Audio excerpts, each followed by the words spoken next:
Sorry about that. No worries. Great, thanks. We'll go ahead and move to next slide. So what we're going to be talking about today, overview of our mission and organization, some of our grant and loan programs, some of the activities that we do, and some resources, a little bit about COVID, and some questions or contact information. Next slide. So I always like to start grounded that we are in the Department of Transportation. Our Secretary Chow, and mission of the Department of Transportation, and pretty straightforward. Been a very good administration for us as far as taking care of our agency portfolio. Next slide. Leadership of the Maritime Administration, Maritime Administrator Busby, Deputy Maritime Administrator Dick Balzano, and the agency mission is to foster and promote the U.S. Merchant Marine and the American maritime industry to strengthen the marine transportation or maritime transportation system to include landside infrastructure, shipbuilding, ship repair, and labor, to meet the economic and national security needs of the nation. And that really gets after, there's in essence two sides to the agency. I work on the commercial side, if you will, and the other half of the agency works on matters for the strategic reserve, the National Reserve Fleet. So that's the military side, if you will. Next slide. Organizationally, again, the administrator and deputy, on the top blue box. On the far right is the box for the U.S. Merchant Marine Academy. It's one of 5 federal academies. It's actually, it's a uniformed academy, but not a military academy. And we get that along with the 6 state maritime schools produce our licensed mariners. And then the boxes down below, again, the blue one that I'm in, highlighted, we're the Office of Ports and Waterways. The other program offices, which may be of interest to you, to my left is Michael Carter, the Office of Environment and Compliance. And they have a program called META, which is a pretty popular program. And then the strategic sea left, or the military side, is Kevin Tokarski to my right. And then the far right box is a home of our small shipyard grant program with Dave Heller. Next slide. So just a little bit about where we're located. So the blue boxes with the red dot, those are our regional offices. And I introduced both Bruce and Eric earlier. So Bruce is our Pacific Northwest and Alaska Gateway Director out of Seattle. And Eric is our Mid-Pacific Gateway Director out of Los Angeles.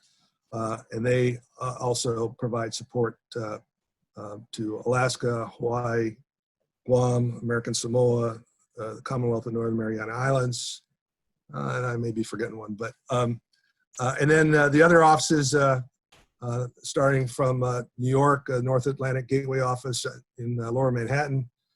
We have the Mid-Atlantic Gateway Office co-located at headquarters, and then South Atlantic in Miami, and then in the Central Zone, as we call it, we've got a Great Lakes office in Chicago. We have 2 inland waterways gateway offices, both in St. Louis and Paducah, Kentucky, for commercial navigation on our inland waterways. And then we have an office in New Orleans and Houston for the Western Gulf. The green boxes are fleet offices. Again, that's the Ready Reserve Fleet, the military side, if you will. And then the purple dot up in the upper right is Kings Point, the home of the Merchant Marine Academy. Next slide. The mission really to get after improving the MTS, the Maritime Transportation System, and to improve the connectivity. A lot of focus on intermodal, in addition to port infrastructure itself, and then service development for our marine highways, which I'll talk about in a little bit. Next slide. How I depict the Office of Ports and Waterways, the blue boxes are our program offices. So we have 3 program offices and 2 program support. So the program offices are the pillars. So port infrastructure development, pretty straightforward. We have a number of federal assistance programs that we manage, and they do the post-award management of those grants and some of the loans. The Office of Ports and Waterways Planning also houses our Marine Highway program, and then does leads some of our research efforts. And then Deepwater Port Licensing and Port Conveyance, kind of two interesting programs. We, along with the Coast Guard and several other federal agencies, responsible for licensing and ensuring the safety and safe operation environmental rigor of our offshore deepwater ports. And the Port Conveyance Program, which I'll talk about a little bit later, basically conveying excess federal property for maritime use.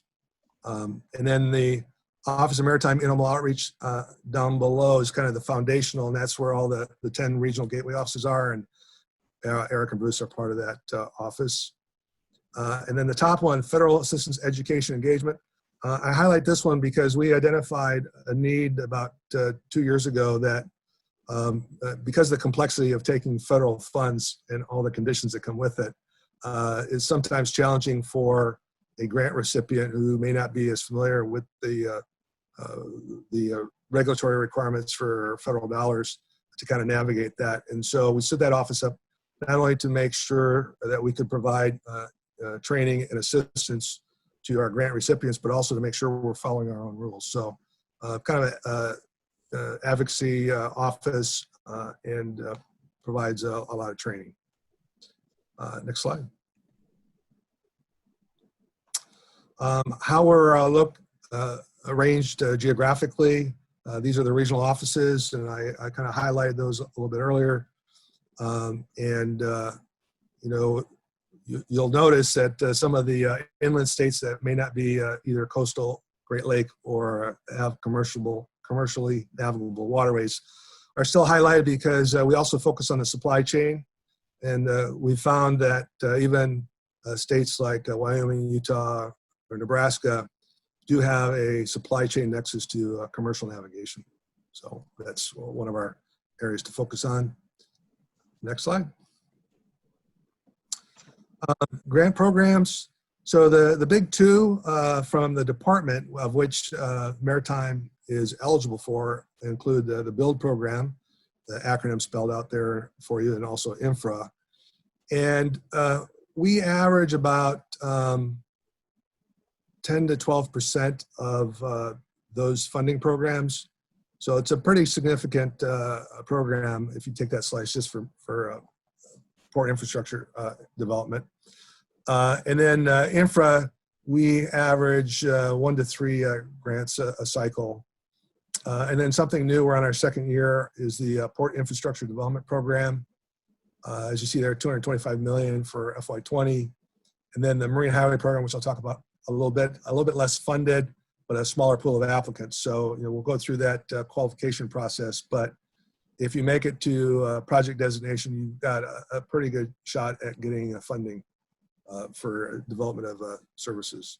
And then our 2 loan programs, TIFI and RIF, and we've been making some inroads. They're not traditionally been used for ports, but we're starting to make progress in getting those as part of the portfolio to offer ports. Next slide. This is another way of looking at it, kind of side-by-side comparison. A lot of times, ports may be hesitant to apply, or they really don't have an appreciation for the differences in the loan programs, or the likelihood, or their eligibility.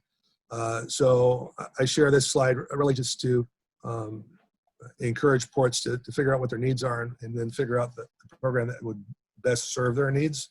A lot of ports will apply for a BUILD loan or a grant, and then take that application and update it and use, in essence, the same application if they're not successful in BUILD for the Port Infrastructure Development Program. So there is some strategies that you can use to kind of leverage your planning time in building these applications.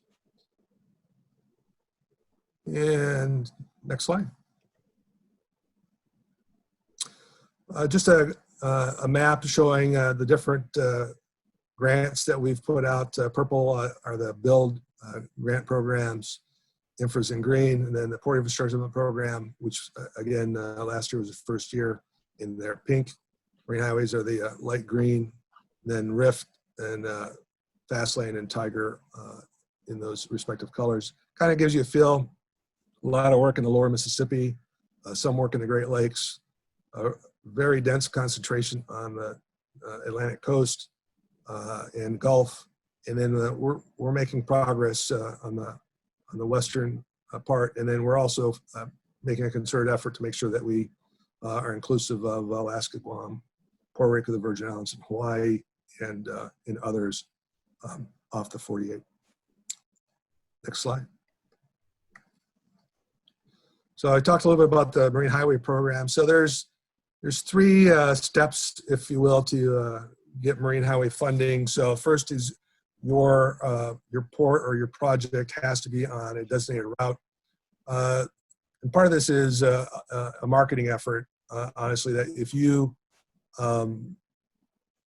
identify the M95 as being, parallel to the Interstate 95 that goes down the eastern coast, it kind of helps those that aren't familiar with commercial navigation identify the basic area of the service.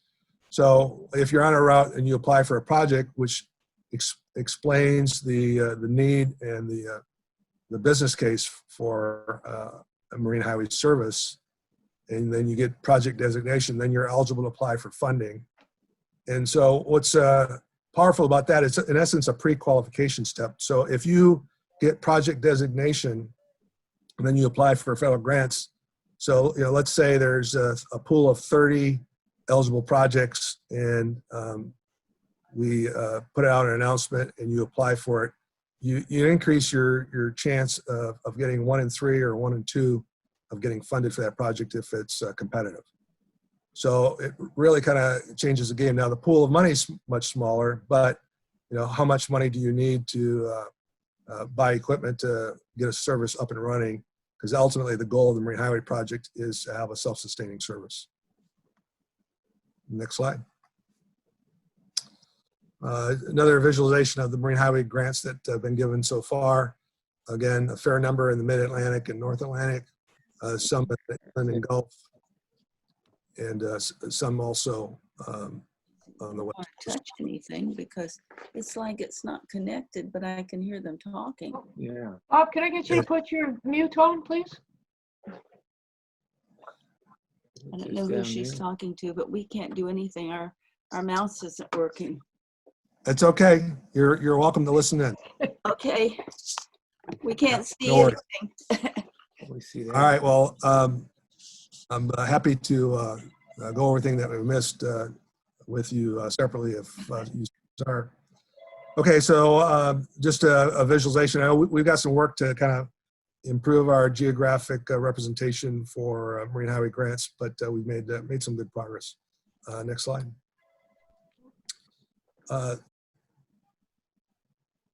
This slide depicts the port conveyance program.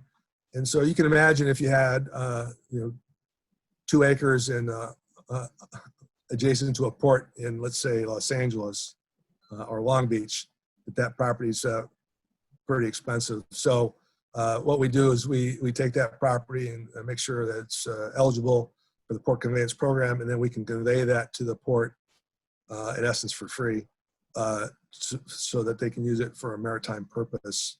It's a very popular program, and we do 1 to 3 of those a year. So just another tool in our toolkit. Next slide. The other thing that we kind of run up against is frequently when you talk to non-maritime folks, local government or national government or the public, their perception when they think of maritime commerce, they think of container ships. And so it can be frustrating when you're trying to inform, educate, or provide technical assistance to those various groups to have a conversation with them. So the way we've gone about it is we've identified these port typologies to help, in essence, our marketing effort to make sure that whoever we're talking to fully understands the need for diversity in our national ports, our nation's ports, and the relative importance of them all as part of the overall MTS. So this is how we've organized it. That's kind of the reason why we organize it that way. We find it's been well received when we get questions about U.S. ports to have that conversation in reference to the port typologies. Next slide. We entered into a partnership with the American Association of Port Authorities, and we have a port planning investment toolkit that we've developed with them. We occasionally have been adding modules to it, but it's a good reference if you want, if you're particularly if you're a smaller port, you're not quite sure what an investment caliber strategic plan would be, and the associated projects for that. This is an excellent resource for you, and you can get it online either at their website or ours. Next slide. The other thing we've started working on is asset management. So one of the challenges we have not only is deferred maintenance, but getting an accurate assessment of in the wet construction, if you will, for our commercial ports. So we've been working on this, and the tool that we're developing will include an asset registry, a risk registry, and a decision-making tool. We hope to have that out in about a year, or less. Next slide. Some of the resources, again, for not only programs for us, but also throughout the federal government. Some good links here. Of course, if you're not really sure, you feel free to reach out to your respective gateway director, Bruce or Eric, and they can provide some additional assistance. Next slide. A couple of websites. The CMTS, or Committee on the Marine Transportation System, does have a handbook which was recently updated that also identifies different funding sources for the MTS. And a little bit about our partnership with Canada. We do have authorization through the Marine Highway Program to interact with our Canadian port partners in the Great Lakes and the St. Lawrence Seaway system, and we refer to that as the M90 as part of our Marine Highway Program. And we also are looking and had some preliminary discussions about opportunities that may exist for the Puget Sound region. And we really love going to the H2O conference, I think in Toronto, but I'm not sure they're going to let us in this year. So we may have to wait a year, or maybe we'll remote in. But we think that's important as part of our collaborative effort with our partners in Canada. Next slide. Just a little bit about COVID-19. So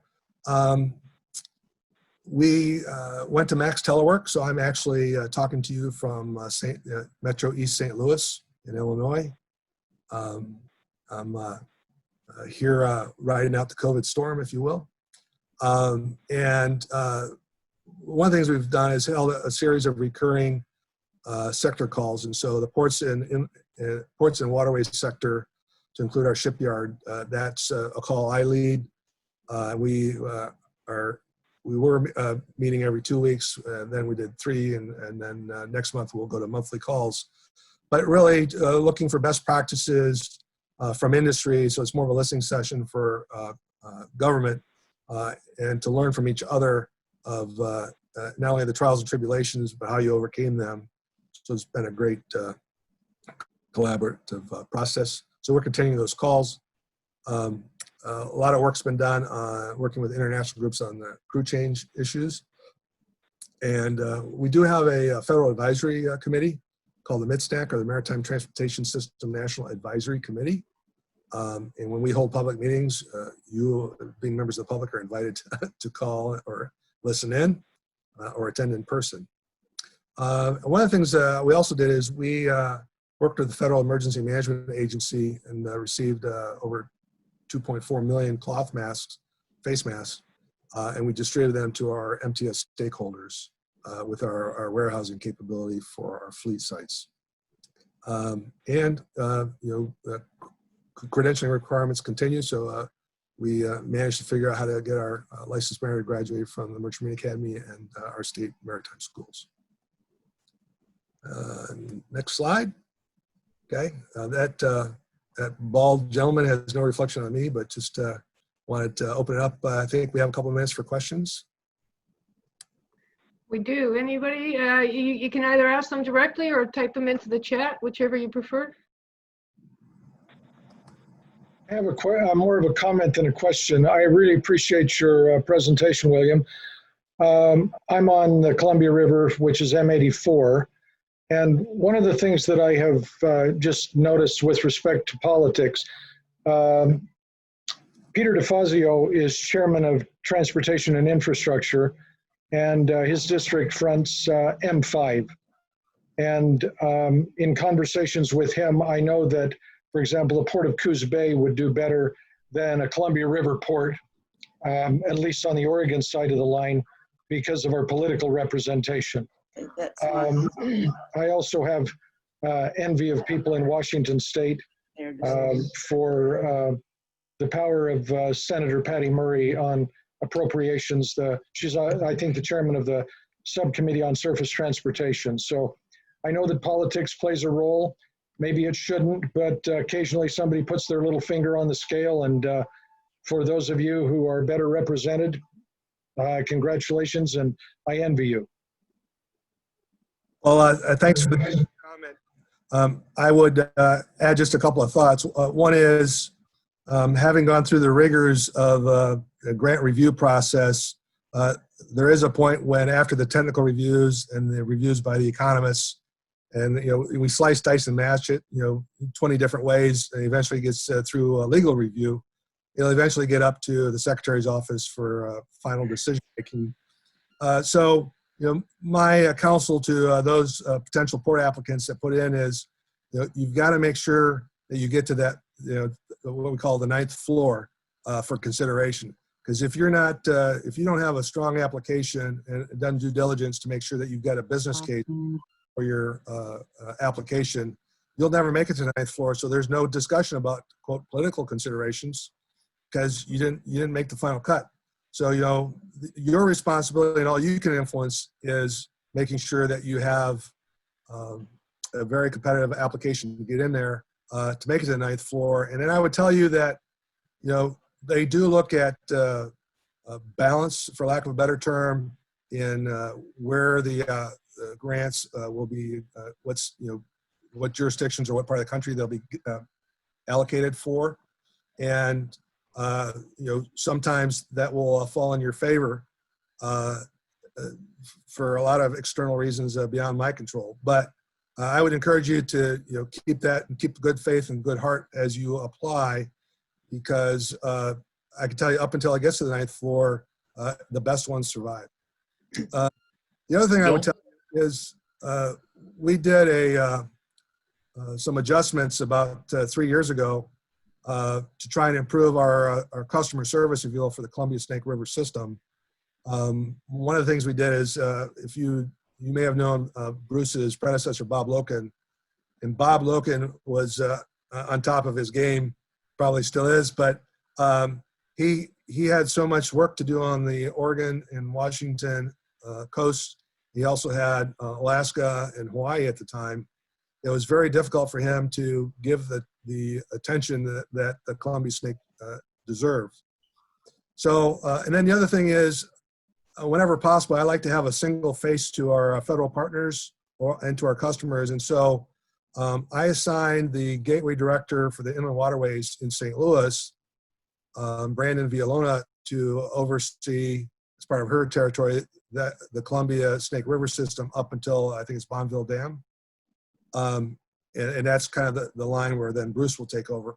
And I did that to ensure unity of effort. So Brandon is also our gateway representative to the Inland Waterway Users Board. I sit on that board as a federal observer. but that's one of her areas of responsibility. And what that does is it makes sure that the same people that talk to the Corps about the Mississippi River and the importance of our lock and dam system and inland waterway navigation are also talking to the Corps about the Columbia snake. And what I found is that she has increased our presence there and increased our interaction with our customers in the Columbia snake, and hopefully provide you better service and support. Other comments or questions? Hi, Will. Hi, William. This is Joe Carrillo. I just want to thank you for your time and presenting. And I've done some preliminary kind of visits out to the Port of Virginia and watched their barge operation out there. And Travis Black set that up for me, and it's really it was fascinating to watch that, kind of get the whole story behind how that started and where it's at today.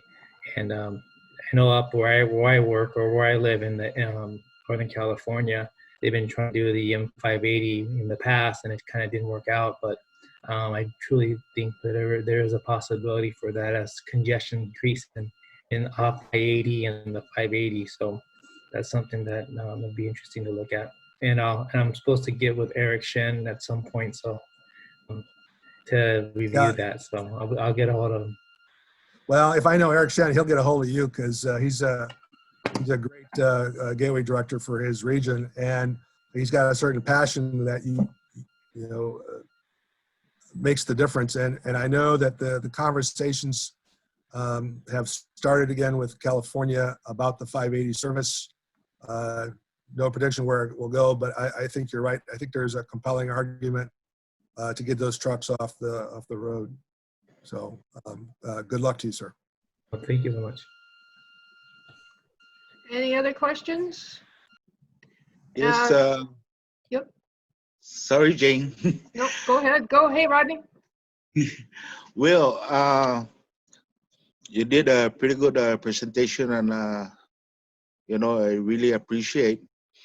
We have I got a question. The one you're presenting, are we eligible to apply for grant, like for a rural facility, in order for us to improve it? If you need improved infrastructure for the type of port or the type of cargo that will increase productivity or profitability for your port, then you would have to read the specific notice of funding opportunity for the grant program that you're going to apply for. But the general answer is yes. Okay, thank you. How about road improvement? If it's a intermodal connector to the port, the answer is usually yes. Okay, thank you. You're welcome. Bill, I'm gonna thank you so much. That was great. If there are no other questions, I'm gonna stop sharing this presentation.